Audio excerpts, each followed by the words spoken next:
ዳንኤል ክብረትና ደሳለኝ ጫኔ የተፋጠጡበት መድረክ የዶክተር ደሳለኝ ጫኔ ከፍተኛ ተቃውሞ። የጠቅላዩ አማካሪ ዲያቆን ዳንኤል ክብረትን በተመለከተ የወጣ ያለ አስደንጋጭ መረጃ። ዲያቆኑ ላይ የቀረበ ከባድ ክስ። ዲያቆኑ የጦርነት ፕሮፓጋንዳ አሳላጭና አቀጣጣይ ናቸው ያስባላቸው ጉዳይ ምንድን ነው?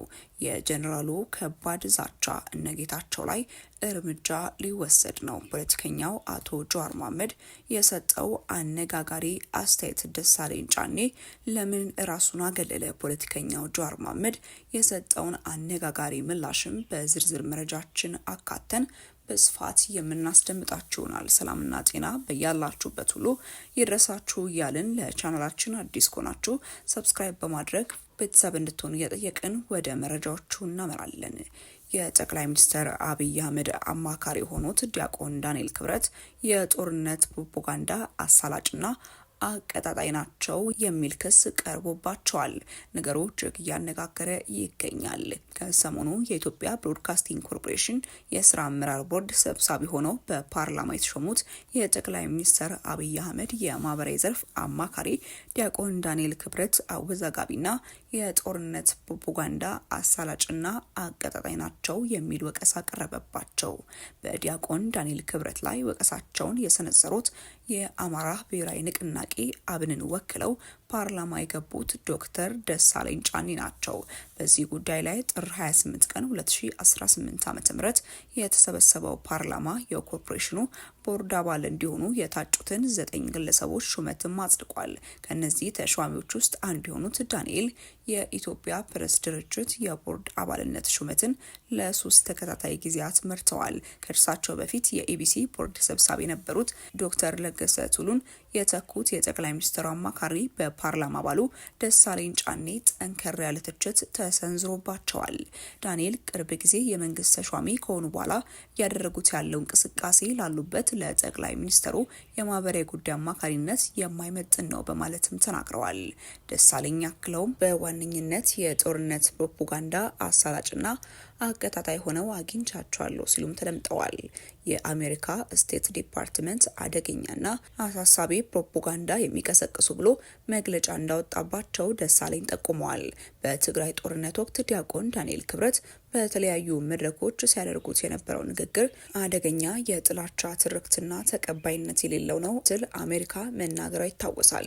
ዶክተር ደሳለኝ ጫኔ ሹመቱን አስመልክቶ ማሰሙት ተቃውሞ በሰሜኑ ጦርነት ወቅት ዳንኤል ክብረት የቅድስት ኦርቶዶክስ ቤተክርስቲያን ፓትርያርክ የሆኑትን አረጋውያን አባት ብፁዕ አቡነ ማቴዎስ አባታችንን ለቤተክርስቲያን ለምእመናኑ ደህንነት ለአገር ደህንነት ስጋት ናቸው ብለው ከአንድ የሃይማኖት መምህር በማይጠበቅ ሁኔታ ከፍ ዝቅ አድርገው በሚዲያ የተናገሩት ናቸው በማለትም ወቀሳቸውን አቅርበዋል። በዚህ ተግባራቸው ብዙ የኦርቶዶክስ አማኝ እንደተከፋም አመላክተዋል።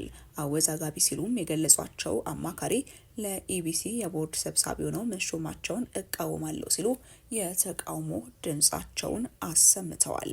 በተያዘም ዶክተር ደሳለኝ ጫኔ ከምርጫው እጩነት ራሱን ማግለሉ ሌላ አነጋጋሪ ጉዳይ ሆኗል።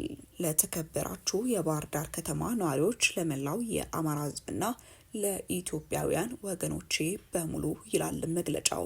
ባለፉት ዓመታት በሕዝብ ተወካዮች ምክር ቤት ውስጥ በኩሩ የባህር ዳር ከተማ ሕዝብ ተመርጬ እናንተን ወክዬ ለህዝባችን ሀቀኛ ድምጽ በመሆን ለማገልገል በመቻሌ ታላቅ ክብርና ኩራት ይሰማኛል። በዚህ ጊዜ ላሳያችሁኝ ያልተቆጠበ ድጋፍ፣ ፍቅር፣ አክብሮትና ጽኑ እምነት ከልብ የመነጨ ምስጋናዬን አቀርባለሁ። በአሁኑ ወቅት ለ7ኛው ዙር አገር አቀፍ ምርጫ የእጩ ተወዳዳሪዎች ምዝገባ እየተከናወነ ከመሆኑ ጋር ተያይዞ በመራጮቼ ደጋፊዎቼና በሚዲያዎች ዘንድ በእጩነት መመዝገብ አለመመዝገቤን በተደጋጋሚ ስጠየቅ ቆይቻለሁ።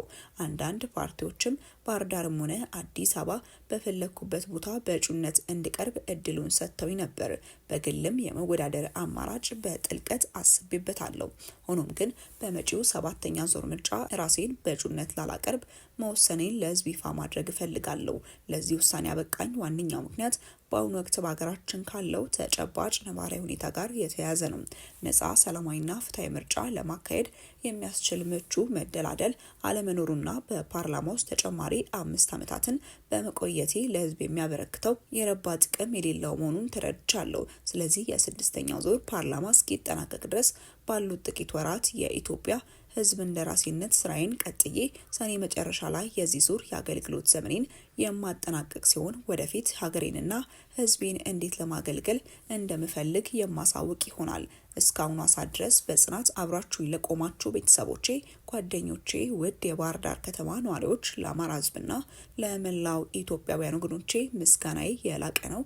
እግዚአብሔር ይባርካችሁ፣ ህዝባችንና ሀገራችንን ይጠብቅ በማለት ዶክተር ደሳለኝ ጫኔ ከምርጫው ራሱን ማግለሉን የገለጸ ሲሆን ታዲያ ይህንን ተከትሎ ነው ፖለቲከኛው ጀዋር መሐመድ አነጋጋሪ አስተያየትን ያስተላለፈው።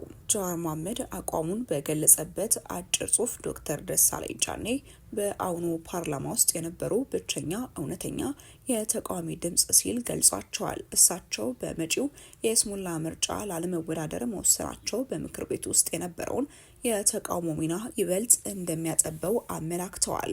ጀዋር አክሎም ሁሉም ቁም ነገረኛ የተባሉ ተቃዋሚ ፓርቲዎች በጠቅላይ ሚኒስትር አብይ አህመድ የምርጫ ቀልድ ውስጥ ላለመሳተፍ አስቀድመው መወሰናቸውን ጠቅሰዋል። ጀዋር እንደሚለው የኦሮሞ ፌዴራላዊ ኮንግረስ ኦፌኮን ጨምሮ በርካታ ፓርቲዎች በምርጫ የሚሳተፉት ከምዝገባ ላለመሰረዝ ሲሉ ብቻ በጥቂት የከተማ ቦታዎች ላይ ጥቂት እጩዎችን በማቅረብ ነው። መንግስት ምርጫው ተአማኒነት እንዲኖረው የተለያዩ ድርጅቶችና ግለሰቦች እንዲሳተፉ እንዲሁም የተወሰኑ ወንበሮችን እንደሚሰጣቸው ቃል በመግባት ለማሳመን ቢሞክርም እስካሁን ግን እድል አልቀናውም ሲል ጀዋር ትችቱን ሰንዝሯል።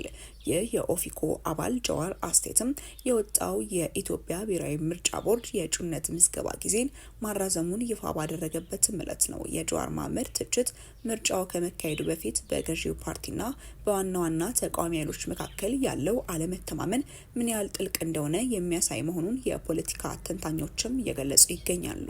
እነ ጌታቸውና የህወሓት አመራሮች ላይ ከባድ እርምጃ ሊወሰድ ነው። ጀነራል ሳሞራ የኑስ ከባድ መልእክትን አስተላልፈዋል። የትግራይ ክልልን ሰላም በሚያውኩ አደናቃፊዎች ላይ ተገቢ የማስተካከያ እርምጃ ተወስዶ ክልሉ እፎይታ ሊያገኝ ይገባል ሲሉ የቀድሞ የኢፌዴሪ መከላከያ ሰራዊት ኢታማዦር ሹም ጀነራል ሳሞራ የኑስ መናገራቸው በትግራይ አመራሮች ዘንድ ከፍተኛ ውዝግብን ፈጥሯል። ሰላም ጊዜና ወቅትን መሰረት አድርገን የምንመርጠው ሳይሆን በእያንዳንዱ ዕለታዊ እንቅስቃሴያችን ልንመርጥ የሚገባ ወሳኝ እሴት ነው ያሉት ጀነራሉ፣ ሆኖም ትግራይ ያለውን ተጨባጭ ሁኔታ ካየን ግን በግለሰብም ሆነ በተቋም ደረጃ ለዚህ አንገብጋቢ ጉዳይ ልዩ ትኩረት ሲሰጠው አንመለከትም ሲሉ የተናገሩ ሲሆን ዘላቂና አስተማማኝ ሰላም ሊመጣ የሚችለው ሰላም አስፈላጊ እንደሆነ ታምኖበት አሉ የምንላቸው ችግሮች በሱ ብቻ ለመፍታት ቅድሚያ መስጠት እውነተኛ ተነሳሽነት ሲኖር ነው ያሉት ጀነራሉ፣ ሰላም ማለት ልማት ነው፣ ሰላም ማለት ትምህርት ነው፣ ሰላም ለሁሉም ነገር ወሳኝ ነው። እናም ከዚህ መሰረታዊ መርህ በመነሳት ይህንን ጠቃሚ መሰረታዊ እሴትን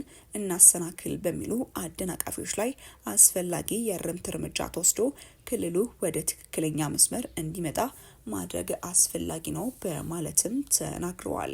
የትኞቹ አመራሮች ላይ እርምጃው ይወሰዳል የሚለውን ግን በግልጽ አልተናገሩም። ወደ ተመልካቾቻችን ለእሳቱ የነበረን መረጃ ይህንን ይመስል ነበር። አብራችሁን ስለነበራችሁ እናመሰግናለን። በቀጣይ እስክንገናኝ